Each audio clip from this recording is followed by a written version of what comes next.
los últimos 3 números de su DNI para facilitar después el retiro de las entradas por boletería. Así es. Bueno, contame, bueno, te puedo contar los un BRICS, poco. ¿estuviste siguiendo lo de los BRICS? Así, estuvimos siguiendo el tema de los BRICS. Se realizó este 6 y 7 de julio, lo que fue la 17ª cumbre del BRICS, que tuvo lugar en Río de Janeiro, como también comentábamos recién con Breno Altman, ¿no? Que la repercusión que tuvo allí. Recordamos, como hacemos siempre cuando hablamos de este tema, que los BRICS fueron creados por Brasil, Rusia, India y China, que muy rápidamente se suma Sudáfrica, Así es. y de ahí viene el nombre BRICS, y hoy cuenta con 10 miembros plenos, y contamos 10 porque todavía sigue el tema de Arabia Saudita. Absolutamente. ¿No? Arabia Saudita todavía no ha ratificado su ingreso a los BRICS, pero sí, ya desde la cumbre del 2024 habían ingresado Emiratos Árabes, Indonesia, Egipto, Irán y Etiopía. Y además esta nueva categoría de socios de los BRICS, en las cuales hay 10 países que son Bolivia, Cuba, Vietnam, Bielorrusia, Kazajistán, Malasia, Nigeria, Tailandia, Uganda y Uzbekistán. Ya. Los que ya están. Después hay una larga lista de países que está esperando ser ratificados como socios de los BRICS o como miembros plenos, que es el caso que, como recordamos siempre que hablamos de este tema, la Argentina hoy debería ser miembro pleno de los BRICS a partir de enero del 2024, pero el gobierno de Javier Milei decidió no asumir esa plaza que ya la Argentina tenía para ser socio de los BRICS. En esta cumbre que se realizó en Brasil, el tema general del encuentro tuvo que ver con el fortalecimiento de la cooperación del sur global para una gobernanza inclusiva y sostenible, ¿no? Este concepto del sur global que también Gloria Inés lo nombraba cuando la entrevistábamos desde Colombia, que está tomando mucha fuerza estos espacios de cooperación de los llamados países del sur, que en realidad no es tan geográfico, ¿no? El tema, sino que recuerda más a los países del tercer mundo, los países de desarrollo de otro momento. ¿Qué es hoy el BRICS? Esto que estuvo su 17ª cumbre en Río de Janeiro. Representa el 39% del Producto Interno Global, el 23% del comercio global, el 24% de la inversión directa extranjera, el 43% de la producción mundial de petróleo, y acá hay un tema importante, Atilio, porque venimos hablando que Venezuela ya tendría que ser parte asociada de los BRICS y tuvo el veto de Brasil en su momento, ¿no? Así todo ya representa el 43% de la producción mundial de petróleo, ¿no? Y casi la mitad tiene el 49% de la población mundial. Sí, los países que lo integran. Es un bloque realmente impresionante, que ha modificado irreversiblemente el panorama sociopolítico internacional. Así es, así es. Una de las cosas que más estuvo hablando en esta cumbre del Río es la ausencia de Xi Jinping, ¿no? Es la primera vez que Xi Jinping no participa de una cumbre de los BRICS.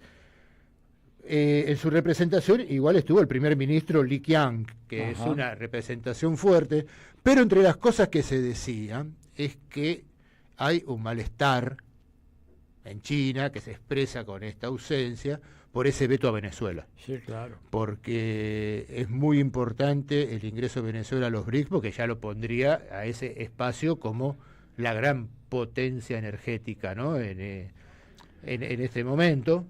Y hay ahí como un malestar, se dice, y obviamente tampoco estuvo Vladimir Putin, que no puede ir por las órdenes de captura internacional. Sí. Déjame, eso marca un tema complicado, que es algo de lo que decía Breno Altman recién, y es que, bueno, un gobierno como el de Lula está pasando una situación muy complicada y no había garantías, aparentemente, para los servicios de inteligencia rusa de que no pudiera producirse una escaramuza, una intentona de golpe militar que fracasaría, pero que sería suficiente para apresar a Putin y enviarlo a La Haya esposado de pies y manos. Por eso es que el hombre tuvo su presencia a través de teleconferencia. estuvo en teleconferencia y además en Brasil estuvo el ministro de Asuntos Exteriores, Sergei Lavrov, que es otro peso pesado en la política rusa. Claro. ¿No?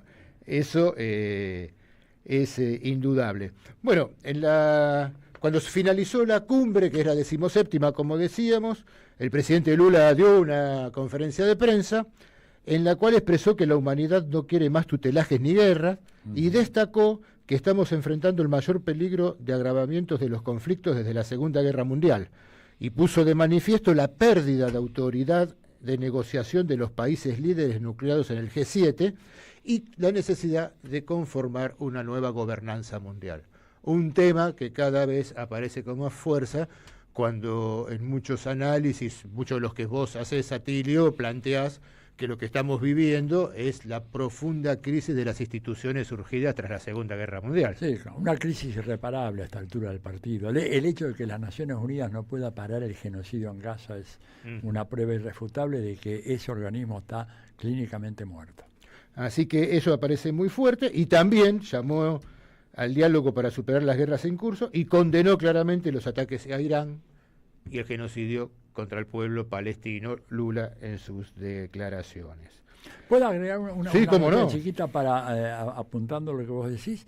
Que la incorporación de Indonesia, que en principio no estaba muy planeada, medio que entraron a último momento, significa nada menos que la incorporación de un país que tiene una población de casi 300 millones de habitantes. Ojo, Indonesia es el país del Islam más poblado del mundo. Así es. Porque muchas veces hay una confusión, ¿viste? El Islam y el mundo árabe. Ojo, el mundo árabe apenas constituye el 20% del Islam. Del Islam, el 80% restante está compuesto por otras etnias y el país con mayor número de musulmanes en el mundo es Indonesia y es, bueno, además una potencia, 290 millones de habitantes el año pasado. Eso nos sigue llamando la atención sobre la necesidad que tenemos de tratar de desbloquearnos del eurocentrismo con el cual miramos la política internacional y pensamos que el mundo es América, Europa y el Atlántico. Claro. ¿No? Muchas veces hemos quedado formateados de esa forma y hoy lo que nos está demostrando la realidad es que es más amplio el mundo, que hay otros jugadores. Así es. ¿No? Muy importantes.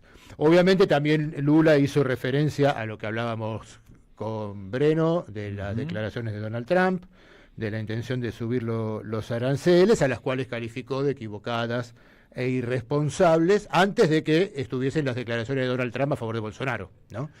Esto era cuando estaba cerrando la cumbre. Esta cumbre del BRICS produjo un documento final que se llamó Fortaleciendo la cooperación del sur global para una gobernanza más inclusiva y sustentable. Algunos de los puntos que me parecen más interesantes: se puso énfasis en el apoyo de Rusia y China para que India y Brasil pasen a tener un rol más importante en Naciones Unidas. Ya. Los países de los BRIC acordaron apoyar el esfuerzo del COP30 y de la Convención en el marco de las Naciones Unidas sobre el cambio climático. Otro tema que va teniendo cada vez más peso y más importancia. Miremos las inundaciones en Tokio, ya no digamos en un pueblito perdido, las inundaciones, calles convertidas en ríos en Tokio. En Tokio y en buena parte del sur de China hubo fuertes inundaciones en esta última semana también. Apoyar el sistema multilateral de comercio y condenar las medidas coercitivas unilaterales contrarias al derecho internacional. También se hizo un acuerdo para impulsar la reforma de los estatutos de la Organización Mundial de Comercio, el aumento de las cuotas y la decisión de los países emergentes tanto en el FMI como en el Banco Mundial. Esto, ¿no? Que también veníamos diciendo la crisis de estas instituciones. Claro. Continuar con la profundización del diálogo sobre el uso de monedas locales en el comercio y en las inversiones, ese lento proceso pero firme de desdolarización del comercio internacional, del cual venimos hablando aquí en el programa. Se hizo una reafirmación muy fuerte de la autoridad rectora de la Organización Mundial de la Salud en su labor en materia de salud. Y en combate a las grandes pandemias, ¿no es cierto? Exactamente. Que esto contradice lo que el secretario de Salud de los Estados Unidos, Robert Kennedy Jr., está diciendo, que hay que salir de la OMS y hay que acabar con las vacunas y todo eso. Y los BRICS están, en este sentido que vos decís, van a dar su apoyo desde el Centro de Investigación y Desarrollo de Vacunas. Así es. Y desde los BRICS se lanza la Asociación para la Eliminación de la Tuberculosis y la Alianza para Eliminar las Enfermedades Socialmente Determinadas. ¿No? Ahí hay una batalla muy, muy profunda con este terraplanismo anticientífico de lo que se está hablando en Estados Unidos. Ahí estamos viendo para quienes están en el streaming, estamos viendo algunas imágenes que nos indican las inundaciones, el cambio climático, estas cosas de las que veníamos hablando recién. Se aprobó el primer plan de trabajo, por ejemplo, en los BRICS sobre pequeñas y medianas empresas. Claro. Y una hoja de ruta para trabajar la cooperación energética. Y un tema que apareció con mucha fuerza es, tanto se hablaba de los beneficios como los peligros que engendra, es el de la inteligencia artificial. Claro. Se hizo una declaración especial que se tituló Gobernabilidad Global de la Inteligencia Artificial y la Tecnología, donde se hace sobre todo eje entre la desigualdad que hay entre las grandes potencias y los países emergentes en el desarrollo de este tipo de tecnología y en su uso, ¿no? Y se habló sobre el riesgo implícito que tiene esta tecnología por una apropiación indebida y la tergiversación del conocimiento y de los valores culturales que esto puede acarrear. Y también se declararon que los BRICS seguirán apoyando el ingreso de nuevos miembros que se sumarán a comisiones y foros. En síntesis, creo que fue otra reunión importante, la 17ª de la cumbre de los BRICS, que está tratando de ir más allá de una plataforma que coordine acuerdos económicos y de préstamos y de desarrollo para convertirse en una fuerza con mucho más peso en la geopolítica global, ¿no? Y que reafirma el compromiso con la construcción de este orden multipolar, multilateral, frente a los intentos de Estados Unidos de seguir manteniendo su hegemonía, ¿no? Sí, pues creo que el mensaje del presidente Putin va en esa dirección, hablando de que la edad del mundo unipolar está definitivamente obsoleta, está acabada, y estamos ante una nueva realidad en la geografía política mundial. Y me parece que eso ha sido realmente muy importante y ha tenido su impacto en la política de Estados Unidos, porque no podemos disociar esta agresión que hizo Donald Trump al gobierno de Brasil y a Lula y todo lo demás, de la desesperación cada vez mayor que tiene la dirigencia norteamericana ante un mundo que se le escapa de las manos, que no pueden volver a controlarlo como lo hicieron casi sin contrapesos desde finales de la Segunda Guerra Mundial. Y en esto quizás, hablábamos al principio del informe de la posición de Arabia Saudita. Claro. Arabia Saudita es un clásico, gran aliado de los Estados Unidos, y está ahí en un tironeo con su ingreso a los BRICS, ¿no? Mira, por ejemplo, en Río no participó de la primera sesión plenaria de la cumbre, que trató sobre geopolítica y conflictos bélicos, ¿no? Y tampoco estuvo en el foro de familia con el resto de los miembros permanentes del grupo. Pero sí hubo una delegación que participó de las 2 sesiones posteriores, que fueron fortalecimiento del multilateralismo, asuntos económicos financieros e inteligencia artificial, y en otro que fue de medio ambiente. Claro, hay que tener en cuenta de que Arabia Saudita, creo yo, que es el mayor comprador de armas de los Estados Unidos. Primera cuestión.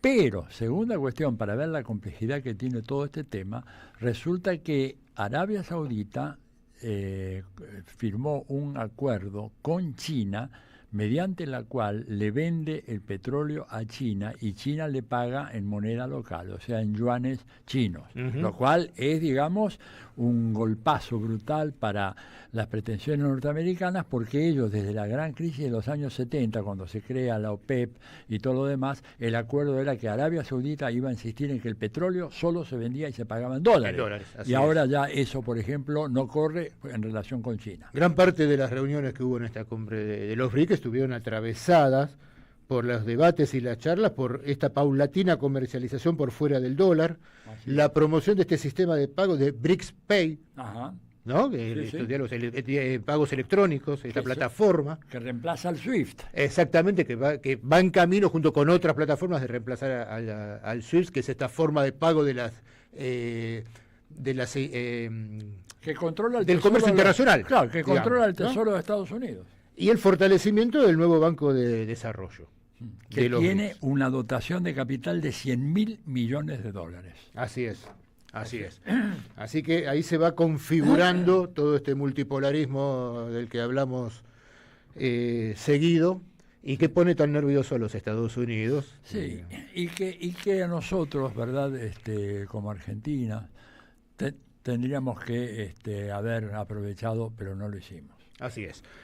Bueno, nos quedan unos pocos minutos de programa, saludamos a ver cantidad de oyentes que nos escriben, Sergio de Wilde, Ricardo, que nos felicita por el programa y nos dice, Ricardo de Belgrano, quiero participar por las entradas de la obra del CCC, Marisa de Núñez también nos saluda, le gustaría participar por el sorteo, igual que Jenny de Cava,